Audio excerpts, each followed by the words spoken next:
बड़ी खबर आप तक पहुंचा रहे हैं। चुनाव आयोग ने सीएम बोमई की कार को रोका है। तस्वीरें आपके सामने, भारत 24 एक्सक्लूसिव ये तस्वीरें आप तक पहुंचा रहा है। और देखिए, कार रोककर यहां पर तलाशी ली जा रही है। कर्नाटक में चुनाव की तारीखों का ऐलान हो चुका है, डिक्लेरेशन हो चुका है, नतीजे कब आएंगे वो भी सामने है तस्वीरें। लेकिन फिलहाल भारत 24 ये एक्सक्लूसिव तस्वीर आप तक पहुंचा रहा है।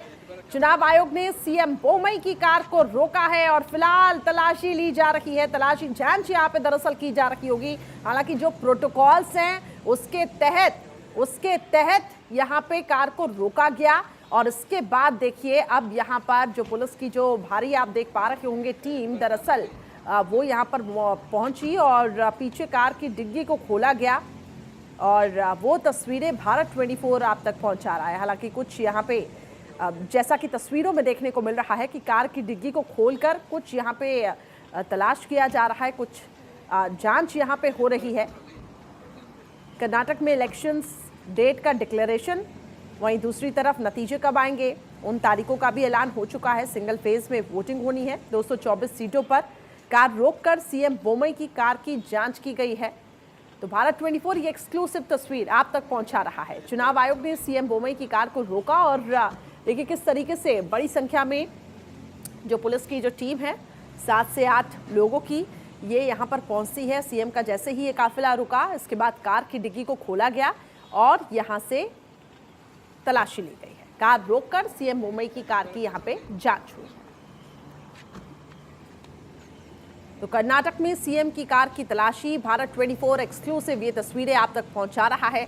हालांकि तस्वीरें और इसके साथ साथ जो पूरी पिक्चर है वो थोड़ी देर के बाद स्पष्ट हो जाएगी। लेकिन फिलहाल लगातार इलेक्शन डिक्लेरेशन के चलते कुछ प्रोटोकॉल्स यहां पे सेट किए गए हैं और उसी के तहत आपको बता दें कि चुनाव आयोग जो है वो सख्ती भी दिखा रहा है और सीएम बोमई की कार की तलाशी, सीएम बोमई की कार की जांच इस वक्त बड़ी खबर है ये कर्नाटक के लिहाज से, क्योंकि वहां पर इलेक्शंस भी होने हैं।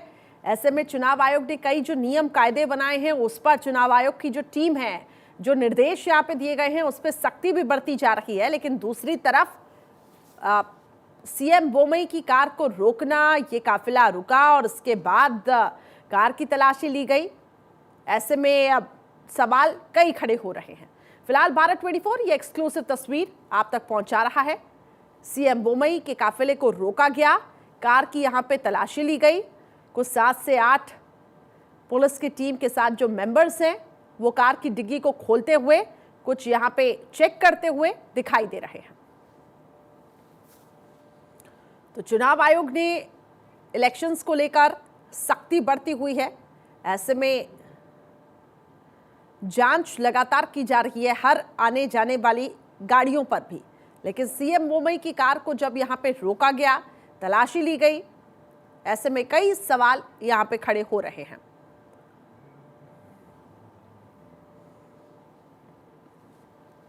तो भारत 24 एक्सक्लूसिव आप तक ये तस्वीरें पहुंचा रहा है। चुनाव आयोग ने सीएम बोमई की कार की तलाशी ली है।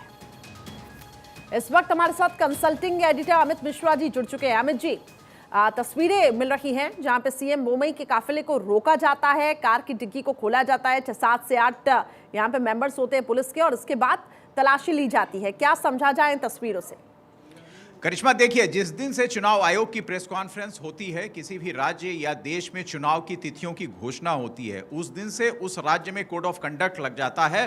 और वो जो दिन होता है, यानी उस दिन के बाद से चुनाव प्रक्रिया जब तक चलती है तब तक राज्य के प्रशासन, राज्य के काज पर चुनाव आयोग की सीधी नजर रहती है। चुनाव आयोग इसके लिए स्वतंत्र है।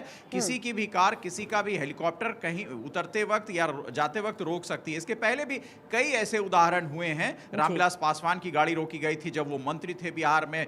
शरद यादव जब मंत्री थे उसके पहले उनकी गाड़ी रोकी गई थी। तो ऐसे वाकये होते रहते हैं। मुख्यमंत्री भूपेंद्र सिंह हुड्डा हरियाणा के मुख्यमंत्री थे, उनका चॉपर देखा गया था। तो ऐसे चीजों में चुनाव आयोग की चलती है और चुनाव आयोग के पास अगर कोई व्यक्ति या जो स्टेट का उनका सिस्टम होता है वो अगर इस विषय को लेकर कोई ज्ञापन देता है कि हाँ अमुक व्यक्ति के कार में पैसे जा रहे हैं, क्योंकि इस वक्त सबसे ज्यादा संदिग्ध यही होता है कि ना राजनेताओं की गाड़ी में क्या है और ट्रांजैक्शन ऑफ मनी जो होता है वो इजी होता है राजनेताओं की गाड़ी में, क्योंकि वो सुरक्षा से लैस होते हैं, तो वहां उनका काफिला जब गुजरता है किसी को शक नहीं होता है। ऐसे में सिर्फ और सिर्फ एकमात्र भूमिका चुनाव आयोग की होती है कि उनकी गाड़ी को सर्च किया जा सके, और वो चुनाव आयोग ने बेंगलुरु में जो ये किया है उसी का एक हिस्सा है। सीएम बोमई की गाड़ी, सीएम मुख्यमंत्री है वहां सिटिंग अभी, और उनकी गाड़ी को रोककर अगर चुनाव आयोग ये दर्शाने की कोशिश कर रहा है तो साफ है कि चुनाव आयोग ये भूमिका बता रहा है। और पिछले दिनों जो सुप्रीम कोर्ट का निर्देश आया था कि मुख्य चुनाव आयुक्त और चुनाव आयुक्त की जो नियुक्ति होगी उसमें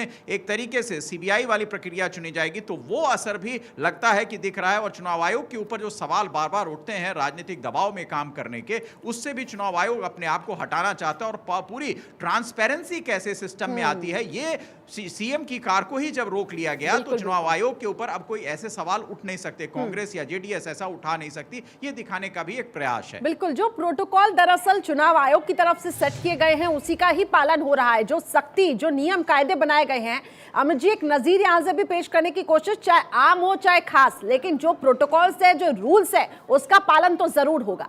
बिल्कुल करिश्मा, ये एक तरीके नजीर है। और चुनाव आयोग अब जो राज्यों में राज्य के राजनीतिज्ञों पर किसी तरह से रोक लगाए, किसी उनकी गाड़ी देखे, उनके जो ठिकाने हैं उन पर छापा अगर चुनाव आयोग की तरफ से पुलिस, वहां की राज्य पुलिस करती है, क्योंकि अभी जो सिस्टम होता है पूरे राज्य का जो एडमिनिस्ट्रेशन है वो चुनाव आयोग के मातहत काम करेगा। अभी किसी एसपी या डीएम का तबादला भी होगा तो चुनाव आयोग के निर्देशन से होगा। अगर एसपी और डीएम के ऊपर वहां की राज्य की राजनीतिक दल कोई आरोप लगाती है तो चुनाव आयोग उसका संज्ञान लेगा। अभी चीफ मिनिस्टर या उनके किसी मंत्रिमंडल के किसी सहयोगी के पास वो अधिकार नहीं है ट्रांसफर पोस्टिंग का, वो सिर्फ चुनाव आयोग के पास होता है। तो चुनाव आयोग इस समय किस तरह पारदर्शी भूमिका निभाता है इसका एक उदाहरण है करिश्मा। और ये उदाहरण अब से लेकर तमाम जो चुनाव की तिथियां होंगी वोटिंग डे के तहत तब तक ये प्रक्रिया जारी रहेगी, क्योंकि तब तक ही ये ट्रांजैक्शंस होते रहते हैं पैसों का या किसी व्यक्ति विशेष को बिठा कर ले जाने का। तो चुनाव आयोग ये चाहता है, क्योंकि अभी मैं बताऊं चुनाव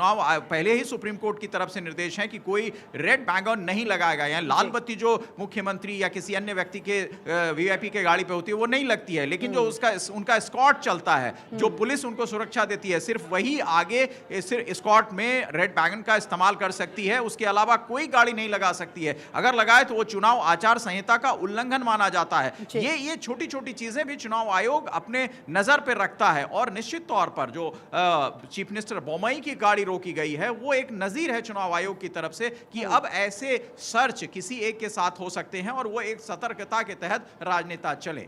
बिल्कुल बिल्कुल, आपने ठीक कहा। लेकिन बीते दिनों अमित जी जिस तरीके से चुनाव आयोग की भूमिका पर भी सवाल खड़े हुए, खासतौर से विपक्षी दल, अगर मैं पूरे राजनीतिक गलियारों की बात करूं तो ऐसे में बड़ा सवाल उठ जाता है चुनाव आयोग पर। जब विपक्षियों ने सवाल उठाए थे तो इस तरीके की ट्रांसपेरेंसी को मेंटेन करना, एक पारदर्शिता को बनाना, यह भी एक बहुत बड़ी जिम्मेदारी हो सकती है।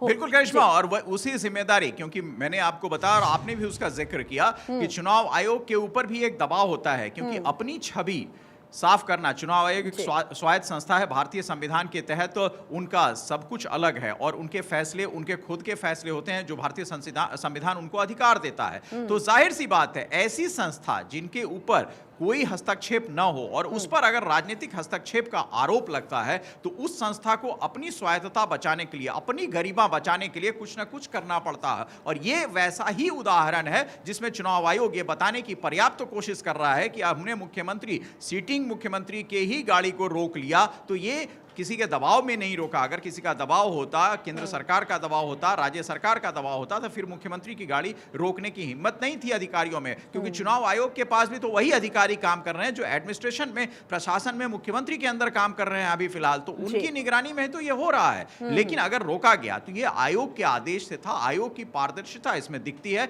आयोग के ऊपर जो आरोप लगते हैं, आयोग उससे अपने आप को कैसे अलग करता है ये दिखाने की भी कोशिश है करिश्मा। ठीक है, बिल्कुल आपने सही कहा, और एक कहीं ना कहीं ट्रांसपेरेंसी यहां से मेंटेन करने की भी कोशिश और एक बड़ा संदेश